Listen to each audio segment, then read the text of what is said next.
1979 সালের 31 জানুয়ারি খুন হন একাধিক মানুষ। বাংলার মসনদে তখন বাম সরকার। ক্যাম্পে হামলা চালিয়ে গুলি বর্ষণ করে উদ্বাস্তুদের খুনের রক্তাক্ত অভিযোগ ওঠে তৎকালীন বাম প্রশাসনের বিরুদ্ধে। এরপর সময়ের সঙ্গে তাল মিলিয়ে শাসক বদলেছে।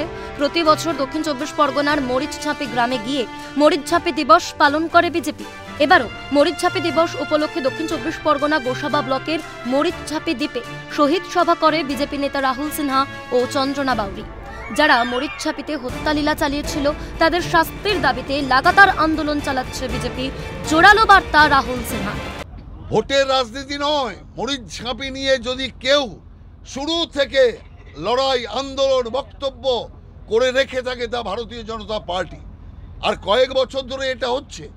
মরিচঝাঁপি নিয়ে, মরিচঝাঁপির উদ্বাস্তুদের হত্যালীলা নিয়ে, মরিচঝাঁপিতে যারা হত্যালীলা করিয়েছিল তাদের বিরুদ্ধে তদন্ত করে তাদেরকে শাস্তির দাবিতে লাগাতার ভারতীয় জনতা পার্টি কাজ করে যাচ্ছে।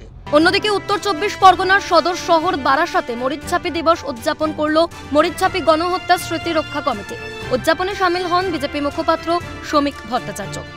দক্ষিণ 24 পরগনা থেকে হরিপদ মণ্ডল ও উত্তর 24 পরগনা থেকে অপু শীলের রিপোর্ট, ক্যালকাটা নিউজ।